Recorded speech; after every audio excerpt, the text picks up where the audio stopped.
नमस्कार, स्वागत है आप सभी का आपके अपने चैनल एजुकेशन स्टडी पॉइंट पर। दोस्तों, आप सभी का स्वागत है। इस वीडियो में आप सभी को बताया जाएगा सीटेट के पेडागोजी के पैटर्न को किस तरह से टैकल करना है, यानी कि कंप्लीट पेडागोजी के पैटर्न पर सीधा वार करना है।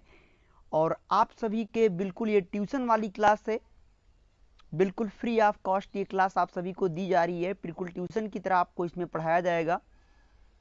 तो सभी व्यूअर्स का बहुत बहुत स्वागत है। गुड मॉर्निंग, सुप्रभात सभी दर्शकों का।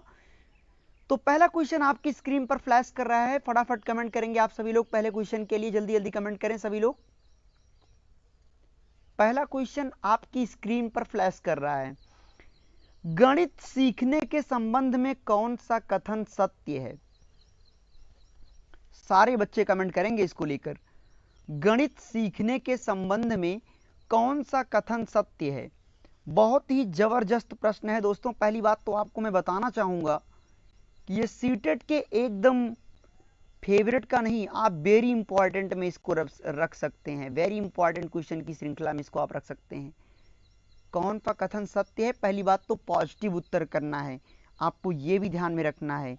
तो मेरे दोस्त, आपको ध्यान रखना, पहला विकल्प क्या करा, गणित सीखना एक कठिन विषय है, तो ये तो एक निगेटिव वर्ड है, ये तो हो नहीं सकता, कदापि नहीं हो सकता। दूसरा, आमतौर पर लड़कियां गणित में कमजोर होती हैं, ऐसा बिल्कुल नहीं है, तो भाई जेंडर पक्षपात है। और हर कोई गणित सीख सकता है, मतलब पहले का सी वाला ऑप्शन क्या होगा, बिल्कुल सही हो जाएगा। जी हाँ, बिल्कुल सही समझ रहे हैं आप, बिल्कुल बिल्कुल बिल्कुल सही आप सभी के आंसर्स हैं। कुछ लोगों का इधर उधर हो रहा है, लेकिन आप धीरे धीरे पैटर्न को पकड़िए। पेडागोजी की कुछ खास वो नहीं होता, बस लगातार अभ्यास। अभ्यास से क्या कहते हैं नहीं, practice makes a man perfect. आप लगातार अभ्यास करेंगे और अभ्यास से क्या होगा, चीजें आपके लिए बिल्कुल एकदम आसान होती चली जाएंगी। जी हाँ दोस्तों, तो क्वेश्चन नंबर 1 का ऑप्शन नंबर सी क्या होगा, बिल्कुल सही हो जाएगा। चलेंगे क्वेश्चन नंबर 2 की तरफ। जी हाँ, बहुत ही जबरदस्त क्वेश्चन है ये, और ये बहुत ही मतलब 2019 में पूछा हुआ प्रश्न था, बड़ा नॉर्मल सा प्रश्न है। आइए देखते हैं इसको कैसे सॉल्व करना है। पहले तो कलर चेंज करेंगे हम, 1 मिनट रुकिए। 1/16 किलोग्राम चीनी से 13/4 चीनी के कितने पैकेट बनाए जा सकते हैं। दोस्तों, कुल चीनी कितना है, पहले आप इस पे नजर दौड़ाओ। 1/16 और पैकेट कितना है, 13/4 चीनी के पैकेट हैं। आप इसको हल करिए, 1/16 गुड़े, ये पलटेगा 4/3, है ना। आप कॉमन सेंस पे अगर आएंगे तो आप इसी तरह लगाएंगे, तो 4 एकम 4, 4 चौक 16, तो कितना आया आपका 1/12, है ना। लेकिन इस तरह अगर आप करेंगे तो आपका क्वेश्चन क्या होगा, आप कॉमन सेंस से अगर लगाएंगे तो आप ऐसे ही लगाएंगे और आपका क्वेश्चन क्या होगा, तुरंत ही ये आपका क्वेश्चन गलत हो जाएगा। तो आपको इस तरह नहीं करना है कि एक, क्योंकि जो हमारे जो जनरल माइंड से काम करने वाले हमारे जो स्टूडेंट्स हैं, वो नॉर्मली यही काम करते हैं, है ना। नॉर्मली आप यही करते हो, तो आपको ये काम नहीं करना है। ये आपको ध्यान रखना है कि ये काम आपको नहीं करना है। आपको क्या करना है कि चीनी की कुल मात्रा से नहीं करना है, देखना है पैकेट की संख्या कितनी है। तो 13/4 में आप भाग करेंगे 1/16 से, जो आएगा वही उसका उत्तर हो जाएगा। मतलब 13/4 गुणे 16/1, 4 एकम 4, 4 चौक 16 और 13 चौका 52। तो दूसरे का बी वाला ऑप्शन बिल्कुल दोस्तों क्या हो जाएगा, राइट हो जाएगा। बिल्कुल एकदम राइट आंसर वही हो जाएगा। बहुत ही बढ़िया, शानदार, जबरदस्त आंसर्स हैं आप सभी के। बिल्कुल हम सहमत हैं आपकी बातों से दोस्तों, आपका जो भी आंसर है सहमत हैं सब। और चलेंगे अगले क्वेश्चन की तरफ। आइए, तीसरा क्वेश्चन क्या कह रहा है, निम्नलिखित आकृतियों के पहलुओं में से किसका प्राथमिक स्तर से कोई संबंध नहीं है। ये मान कर चलिए ये एक बार नहीं 100 बार पूछेगा, या आप दिमाग में सेट कर लीजिएगा। और बहुत बार बता चुका हूँ, इसलिए प्लीज़ गलत मत करिएगा। ये आपसे हम रिक्वेस्ट करते हैं, बहुत बार बताए हैं कि प्राथमिक स्तर से किसका संबंध नहीं है। तो मेरे दोस्त, मेरे भाई, मैं आपको बताना चाहूँगा, सबसे पहले तो आप ये जान लो कि गणित के पाठ्यक्रम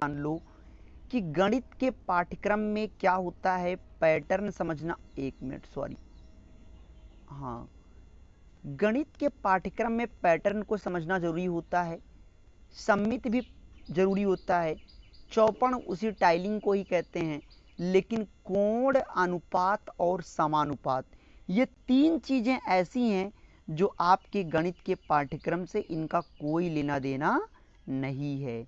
जी हाँ, बिल्कुल, आप एकदम सही समझ रहे हैं, तो गलत नहीं करना है। प्लीज ना समझ आए तो कमेंट सेक्शन में आप तुरंत अपनी बात को लिखिएगा, लेकिन गलत नहीं करना है, बस ये समझ कर चलिए। अगर ट्यूशन की क्लास है तो आपको संदेह नहीं रखना है मन में, जो भी दिक्कत आए आप तुरंत कमेंट करें और तुरंत हमसे बात करने की कोशिश करें कि सर मुझे ये बातें समझ नहीं आ रही हैं। तो उससे क्या होगा, एक तो एक आपका डाउट क्लियर होगा, और दूसरी बात जो आपकी सबसे बड़ी बात होगी कि आपका एग्जाम क्लियर होगा। क्वेश्चन नंबर चलेंगे 4 की तरफ। बहुत ही जबरदस्त क्वेश्चन है ये। एक संख्या का दशमलव निरूपण समझने के लिए निम्नलिखित में से कौन सी पूर्व जानकारी का होना चाहिए। दोस्तों, अगर दशमलव का निरूपण समझना है तो आपको कौन सी जानकारी का होना बहुत आवश्यक है। आपके कमेंट्स, फटाफट कमेंट करेंगे, 30 सेकंड आपको हर क्वेश्चन के लिए देंगे, फटाफट आप लोग कमेंट कर लीजिए, जल्दी जल्दी, वो भी बहुत तेजी के साथ आपको कमेंट करना है।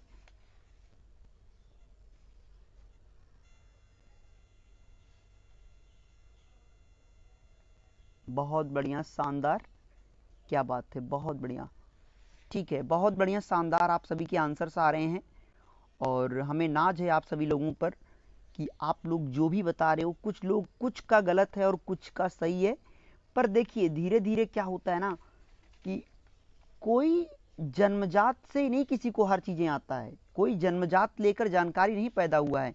फर्क कितना होता है दोस्त, जितना आप अभ्यास करते हो उतना ही आपका क्या होता है, समझ मजबूत होता जाता है। पेडागोजी में बस अभ्यास चाहता है कि आप अभ्यास कितना करते हो, है ना। तो जब आप अभ्यास अगर आप बेहतर लेवल से करोगे तो जाहिर सी बात है कि गलत होने के चांसेस उतने ही कम होते जाएंगे। तो संख्या का अगर दशमलव का निरूपण समझना है तो क्या योग आना चाहिए। व्यवकलन का मतलब घटाव होता है। दोस्तों, जब भी दशमलव का निरूपण समझना हो तो स्थानीय मान का आना बहुत जरूरी होता है। जोड़, घटाव और गुणा का यहाँ कोई मतलब नहीं है, स्थानीय मान। और आपको ट्रिक बता दें, जहां पर भी दशमलव के निरूपण से संबंधित कंडीशंस आए, बिल्कुल आपको समझ जाना है कि वहां पे स्थानीय मान की समझ आपको होना बहुत जरूरी है। तो सभी दोस्त इस बात को समझ जाएंगे और आई होप समझ भी गए होंगे आप लोग।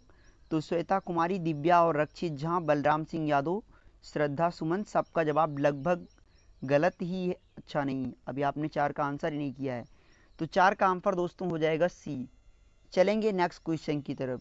बहुत बढ़िया, क्या बात है, जबरदस्त। सभी दोस्त वीडियो को लाइक कर देंगे। जी हाँ, सभी दोस्त वीडियो को शुरुआत में ही लाइक कर दीजिए, और जो लोग चैनल पे पहली बार विजिट कर रहे हैं प्लीज़ वो सब्सक्राइब जरूर कर लेंगे और शेयर करना ना भूलें। चलेंगे अगले क्वेश्चन की तरफ, आइए। गुणनफल 672 गुणे 36 गुणे 25 ये किसके बराबर है। आपके लिए आपकी स्क्रीन पर आपका क्वेश्चन, आप फटाफट, बस करना कुछ नहीं है, आपको कमेंट्स करने हैं। चलिए कमेंट करिए। श्वेतंबर पाठक, अमृता, निशा, गौतम, आर्या राय, गुड मॉर्निंग। थोड़ा लेट से आप आई हैं, थोड़ा समय का ध्यान रखें, ये बहुत गंदी आदत है। डैट मीन्स आप कह सकते हो कि बहुत गंदी आदत है कि लेट आओगे तो नुकसान आपका ही होगा, क्योंकि लाइव क्लास में जो क्वेश्चन छूट जाते हैं, अगर आप लाइव होते तो शायद उन चीज़ों को आप इस ट्यूशन की क्लास में निश्चित रूप से 100% आप हमसे वो डायरेक्ट पूछ सकते हो। गुड मॉर्निंग सभी को, गुड मॉर्निंग।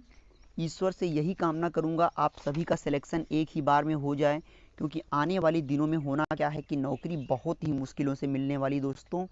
तो आपको बता दें, 5वें के लिए आपको कमेंट करना है सभी दोस्तों को कि गुणनफल 672 गुणे 36 गुणे 25 किसके बराबर होगा। आपको करना कुछ नहीं है, बस आपको इन सब के फैक्टर्स, सॉरी 1 मिनट ब्रश ले लेते हैं, ठीक है, इन सब के आपको फैक्टर निकालने हैं। बिल्कुल रामवती जी, आपका जवाब सही है, उसमें कोई संदेह नहीं, बिल्कुल आपकी जवाब से हम सहमत हैं। हाँ बिल्कुल, उसमें कोई संदेह नहीं है।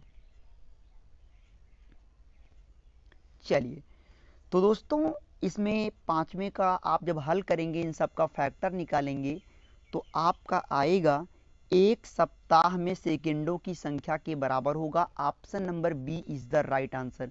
इन सब का आप फैक्टर करोगे तो आपका लास्ट में आएगा 7 गुणे 24 गुणे 60 गुणे 60, यानी 1 सप्ताह में सेकेंडों की, यानी एक दिन में 24 घंटे, 1 घंटे में 60 मिनट और 1 मिनट में 60 सेकेंड।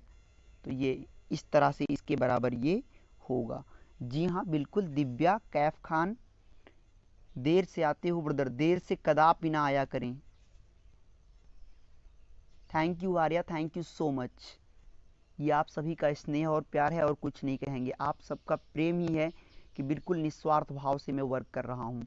नहीं समझ आता है तो प्लीज़ तुरंत कमेंट करो ना कि सर जी ये बात नहीं समझ आती है, प्लीज़ दोबारा बताएं, हम आपको दोबारा बताएंगे। आइए, ये क्वेश्चन बहुत इंपॉर्टेंट है, इसको थोड़ा सा हम आपको, हाँ ठीक है दिख रहा होगा आई थिंक। चलिए देखिए और समझने की पूरी कोशिश करिएगा। किसी मानचित्र पर आधी सेंटीमीटर की दूरी भूमि पर 200 किलोमीटर की दूरी को निरूपित करती है। यदि भूमि पर दो नगर 1800 किलोमीटर की दूरी पर स्थित हैं तो मानचित्र पर उनकी दूरी क्या होगी। दोस्तों आपको तुरंत कुछ करने नहीं है, सीधी सी बात है, अगर 200 किलोमीटर की दूरी जो है ये मानचित्र पर इंगित हो रहा है 1/, यानी कि 2 सेंटीमीटर, 1/, यानी 200 किलोमीटर की दूरी को अगर मानचित्र पर दर्शाया जा रहा है, आप जानते हो मानचित्र में तो पूरा पूरा विश्व ही होता है, तो आधा सेंटीमीटर का मतलब आप मान सकते हो जरा सा एक नाखून का छोटा सा टुकड़ा आप कह सकते हो, इतने के बराबर है। तो 1 किलोमीटर की दूरी कितने के बराबर होगा, 1 किलोमीटर की दूरी कितने के बराबर होगा आप जानते हो, 1/2/200 होगा, पर ये 200 का इसमें गुणा कर देगा जब सॉल्व होगा तो ये हो गया 1/400। ये छोटे छोटे क्वेश्चंस आपसे गलत ना हो, इसलिए 1800 किलोमीटर की दूरी तय होगी, बराबर क्या होगा 1/400 गुणे 1800। तो 2 जीरो से 2 जीरो कट गया, आपका बचा 18/4, और जब आप 18/4 को काटोगे तो 2 दूनी 4, 2 9 18, 9/2 आपको दिख रहा है ऑप्शन नंबर डी में। तो ऑप्शन नंबर डी बिल्कुल सही हो जाएगा। तो दोस्तों आप लोग अगर चाहते हैं इस प्रश्न का स्क्रीनशॉट लेना तो आप स्क्रीनशॉट ले सकते हैं। चलिए सभी दोस्त वीडियो को लाइक कर देंगे, जो चैनल पे पहली बार विजिट कर रहे हैं वो सब्सक्राइब जरूर कर लेंगे, क्योंकि सब्सक्राइब करने का सबसे बड़ा फायदा यही है कि यहाँ पे आपको प्रत्येक सब्जेक्ट ट्यूशन की तरह पढ़ाया जाता है। यहाँ पर सुपर फास्ट एक्सप्रेस ट्रेन नहीं चलती है कि भैया हमको अपने व्यूअरशिप बढ़ानी है, सुपर फास्ट चलाएंगे तो जाहिर सी बात है हमारे कितने बच्चे डूब जाएंगे। अगर हम 100 भी बच्चों को अपने पास करा ले गए तो हमारे लिए बहुत बड़ी उपलब्धि होगी, क्योंकि चैनल जस्ट बहुत ही नया है और आप सबके लिए ही बनाया गया है। ये उन्हीं लोगों के लिए बनाया गया है जो मिडिल वर्ग से बिलोंग करते हैं, जो एक सम्मानजनक जीवन जीना चाहते हैं पर उनके पास आर्थिक रूप से वो उतना मजबूत नहीं है। तो उनके लिए ये चैनल वरदान साबित होगा। बस वो लाइव क्लास को डेली रिप्रेजेंट रहें, अपने आप को रिप्रेजेंट करें दिन में 11 बजे और शाम को 9:20 पर। आर्या राय कह रही हैं सर एक बार दोबारा से बताइए। आर्या राय जी आप ध्यान से देखिएगा, दोबारा आपको इस क्वेश्चन को फिर समझाते हैं। देखिए, अगर आपको कहा जाए कोई मानचित्र है, अगर मानचित्र पर 200 किलोमीटर की दूरी को, मैं कलर को बदलूंगा इस बार, 200 किलोमीटर की दूरी आधा सेंटीमीटर को कवर करती है, तो 1 किलोमीटर की दूरी कितना कवर करेगी? तो आप 1/2 को 200 से भाग करती हैं, तो ये बन जाता है 1/400। चूंकि ये गुणा करेगा तो ये नीचे आके गुणा हो जाता है 1/400, तो 1800 किलोमीटर की दूरी कितना कवर करेगा? जाहिर बात है आपको पता होना चाहिए कि 1800 का मतलब हो गया 1/400 गुणे 1800। 2 जीरो पे 2 जीरो कट गया, बचा 18/4, 2 9 18, 2 दूनी 4, 9/2। Option number D is the right answer. चलेंगे नेक्स्ट क्वेश्चन की तरफ। आइए, यदि एक विद्यार्थी को संख्याओं और परिकलन में समस्या हो रही है तो ये असमर्थता हो सकती है जिसका नाम है, गलत मत करिएगा, ये आपको सबको पता होगा कि dyslexia, dysgraphia, dyspraxia, aphasia, dysphagia, बहुत सारी प्रॉब्लम्स होती हैं इन चीज़ों को लेकर हमारे स्टूडेंट्स को। तो उन्हीं में से एक ये क्वेश्चन है, तो प्लीज़ आप सभी लोग अपने कमेंट्स को ज़रूर करें। देखिए मैंने 2 बार आपको बता दिया है, और अगर नहीं फिर भी समझ नहीं अगर आता है तो आप लास्ट तक बने रहिए। दोबारा हम इस क्वेश्चन को एक बार फिर से रिपीट कर देंगे, तो आप बस आगे की तरफ बढ़ें, क्योंकि एक ही क्वेश्चन पर बने रहेंगे तो दिक्कत हो जाएगी, अदर स्टूडेंट्स को प्रॉब्लम होने लग जाएगी। बताइए, एक विद्यार्थी संख्याओं और परिकलन में उसको समस्या हो रही है तो असमर्थता हो सकती है उसको किस चीज़ की? उसके अंदर क्या क्षमता है? सारे लोग कमेंट करेंगे क्वेश्चन नंबर 7 के लिए। डिसकैलकुलिया, क्या number B is the right answer? भाई गणितीय अगर समस्या है तो इसका मतलब क्या है? उसको डिसकैलकुलिया कहते हैं, यानी उसके अंदर क्या है? गणितीय अक्षमता है ना। अगर लिखने की अक्षमता होती तो उसको इंग्लिश में डिसग्राफिया कहते हैं, पढ़ने की अक्षमता होती तो उसको डिसलेक्सिया कहते हैं, है ना। चलेंगे नेक्स्ट क्वेश्चन की तरफ। क्वेश्चन नंबर 8, वेन हीले, एक बार हमारे इसी में से कोई स्टूडेंट्स कह रहे थे सर एक बार वेन हीले को भी लेकर आइएगा, तो आज वेन हीले की भी इच्छा आज पूरी हो जानी चाहिए आप सभी की। बहुत इम्पॉर्टेंट है, मतलब इम्पॉर्टेंट में इतना इम्पॉर्टेंट इनको समझ लो कि इनको आना ही आना है वेन हीले महाराज को, ये तो आएंगे आएंगे, कन्फर्म जान लीजिए। देखिए, वेन हीले के ज्यामिति स्तर के अनुसार जो विद्यार्थी आकृतियों को दिखावट के अनुसार वर्णित और वर्गीकृत कर सकते हैं, दिखावट के आधार पर, यानी वो देखकर, यानी दिखावट के आधार पर वर्णित आप नहीं समझ पा रहे हो, और वर्गीकृत कर सकते हैं। जैसे मान लीजिए मैंने यहाँ पे पल्स वाली टाफ़ी रख दी, हरी हरी, रुक जाइए कलर चेंज करके, यहाँ पे मान लो मैंने टाफ़ी रख दी, मैं क्या कहते हैं वो वाली मिल्क वाली टाफ़ी मैंने रख दिया, यहाँ पे मैंने ग्रीन वाली टाफ़ी रख दी, यहाँ पे कोई और टाफ़ी रख दी, यहाँ किसी और कलर की टाफ़ी रख दी, यहाँ कोई और कलर की टाफ़ी रख दी, है ना। यानी विविध प्रकार की टॉफ़ियाँ रखी हुई हैं, विविध टाइप की टॉफ़ियाँ यहाँ पे बीच बीच में रखा हुआ है ना। अब वो बच्चा अगर उसको उसकी आकृतियों की दिखावट के आधार पे कहे अलग अलग, यानी पल्स की टाफ़ी को अलग कर पाए, लेकिन पल्स को नहीं जानता कि ये पल्स है, लेकिन उसकी आकृति के दिखावट के आधार पर वो अलग कर पा रहा है, तो वो किस स्तर पे है दोस्तों?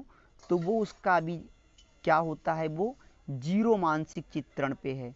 लेकिन अगर उस अक्षर को पढ़कर वो कर पाता है, यानी कि अगर उस टॉफी के चिन्ह को भी बना पाता है, यानी कि अगर उस टॉफी के चिन्ह को खुद वो बना भी पाता है, तो जान लीजिए कि वो स्तर नंबर 2 पे है।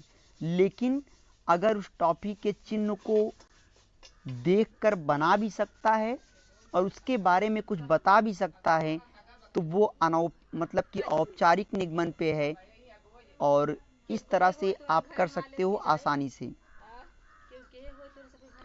तो दोस्तों 8वें का ऑप्शन नंबर डी बिल्कुल सही होगा। दोस्तों 8वें का डी वाला ऑप्शन बिल्कुल सही हो जाएगा। जी हाँ बिल्कुल, फिर से मैं समझाऊंगा। जैसे मैं एक और एग्जांपल लेता हूँ आपको समझाने के लिए, केवल ऑडियो सुनना है आपको। जैसे मान लीजिए कोई बच्चा आयत, त्रिभुज और वर्ग के चित्र को केवल पहचान पाता है, तब वो जीरो मानसिक चित्रण पर है। ध्यान से सुनिएगा मेरी बात को। अगर वो आयत और चित्र, मैं आपको बताता हूँ, ध्यान से सुनिएगा। जैसे मान लीजिए ये क्या है, आयत है, और ये क्या है, वर्ग है, और ये क्या है, ये आपका वृत्त है। अब मान लीजिए कोई विद्यार्थी इनके चित्र को देखकर पहचान ले रहा है कि ये भैया आयत है, त्रिभुज है, वर्ग है, मतलब लिख नहीं सकता है लेकिन पहचान पा रहा है, नाम बता दे रहा है, तो वो जीरो मानसिक चित्रण पे है। लेकिन अगर इनके चित्रों को वो बना भी सकता है देखकर, तो दोस्तों तब वो दूसरे स्तर पे है, अनौपचारिक निगमन पे है। और अगर बनाने के साथ साथ तो इनके बारे में एक्सप्लेन भी कर सकता है, बता भी सकता है, तो दोस्तों तब वो क्या होगा, तीसरे स्तर पे जाएगा, औपचारिक निगमन पे जाएगा। समझ रहे हैं ना आप बात को? जी हाँ। तो पर ये क्या कर रहा है, ये सिर्फ वर्गीकृत कर पा रहा है, तो ऑप्शन नंबर जो डी होगा वो बिल्कुल राइट हो जाएगा। क्या सबको समझ आया बात? अगर समझ आया होगा तो प्लीज़ सभी लोग कमेंट करके बताएंगे। और हाँ, वीडियो को लाइक ज़रूर कर लीजिएगा, और चैनल पे पहली बार विजिट कर रहे होंगे तो सब्सक्राइब ज़रूर कीजिएगा, क्योंकि ये चैनल आपको बिल्कुल एकदम जीरो लेवल से, जीरो लेवल मतलब समझते हो, बिल्कुल बेसिक लेवल से पैडागोजी के पैटर्न को आपके दिमाग में सेट करेगा। क्योंकि इससे ना केवल सीटेट का फ़ायदा होगा बल्कि आपके टेट एग्जाम को भी फ़ायदा करेगा, और टेट के साथ साथ सुपर टेट को भी करेगा, तो बहुत फ़ायदा होगा सभी। और जो चैनल पे पहली बार विजिट किए होंगे वो चैनल को सब्सक्राइब जरूर कर लेंगे। पर 10 सेकंड आप लोग समय निकाल कर एक बार वीडियो को सब लोग लाइक कर दें प्लीज़, सबसे विनम्र निवेदन है।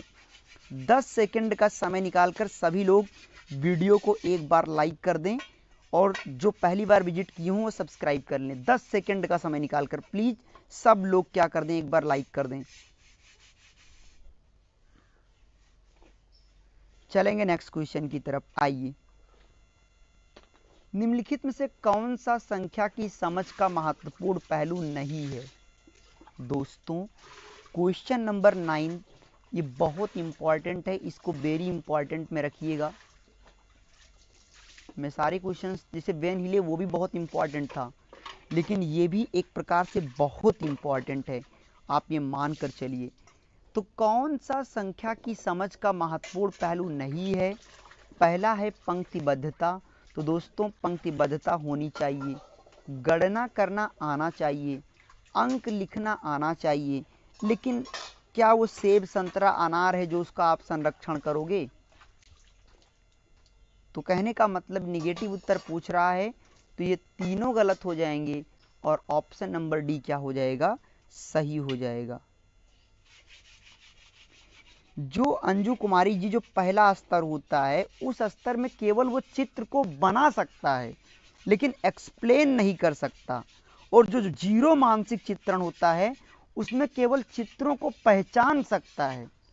जीरो मानसिक चित्रण में पहचान सकता है, पहले स्तर में वो बना सकता है, दूसरे स्तर में बनाने के साथ वो एक्सप्लेन कर सकता है, और तीसरे स्तर में क्या होगा कि वो क्या करेगा कि चित्र सामने हो ना हो वो अमूर्त रूप से चिंतन करके भी बना सकता है।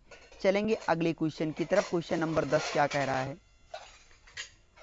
निम्न में से कौन सा खुला अंत वाला प्रश्न है? दोस्तों ये भी बहुत इंपॉर्टेंट है। आज का जो ये वीडियो है, यह वीडियो आपके लिए बहुत इंपॉर्टेंट है, ये मान कर चलिए। ये वीडियो जो है आपके लिए इतना इंपॉर्टेंट है कि जिसको आप सोच नहीं सकते। इसमें सारे इंपॉर्टेंट प्रश्न भर दिए गए हैं, लगभग जितना इम्पॉर्टेंट मेरे से हो सकता था मैंने वो सारे इम्पॉर्टेंट क्वेश्चंस इसमें नए बिल्कुल टाइप किए हुए हैं। तो निम्न में से कौन सा खुला अंत वाला प्रश्न है? दोस्तों एक होता है बंद अंत वाला प्रश्न, एक होता है खुला अंत वाला प्रश्न।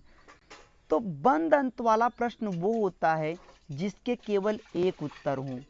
एक उत्तर हो का मतलब क्या होता है, जैसे मैंने पूछा कि सबसे छोटी प्राकृतिक संख्या क्या होती है, तो सबसे छोटी प्राकृतिक संख्या एक होती है, तो ये बंद अंत वाला प्रश्न है। लेकिन खुला अंत वाला जो प्रश्न होगा, जैसे इसमें मैं आपको बताऊं, खुला अंत वाला जो प्रश्न होगा वो इस तरह से होना चाहिए, जैसे कहा जाए कोई दो संख्याएं बताइए जिनका गुणनफल 45 हो। तो दोस्तों क्या होगा, तो इसमें आप देखते हो कि 9 पचे 45, 15 तियाँ 45 है ना, और 1 45, तो ये भी बंद अंत वाला, यानी इसके भी ज़्यादा फिक्स नहीं है। लेकिन आप 15 को 3 से गुणा किस प्रकार करेंगे? तो दोस्तों 15 को 3 से गुणा करने के बहुत तरीके हैं। एक तो 15 को 3 बार लिखकर हम कर सकते हैं, 15 को 3 बार जोड़ कर सकते हैं, 3 को 15 बार जोड़ कर सकते हैं, और 3 की 15 में गुणा विधि से कर सकते हैं, और 15 का पहाड़ा 3 में करके कर सकते हैं। इसलिए ये खुला अंत वाला प्रश्न है दोस्तों, समझ गए ना। और 15 गुणे 3 45, इसका मतलब इसका एक ही उत्तर है, तो ये तो बंद अंत वाला है, ये भी बंद अंत वाला है। तो ऑप्शन नंबर ए ही खुला अंत वाला प्रश्न है।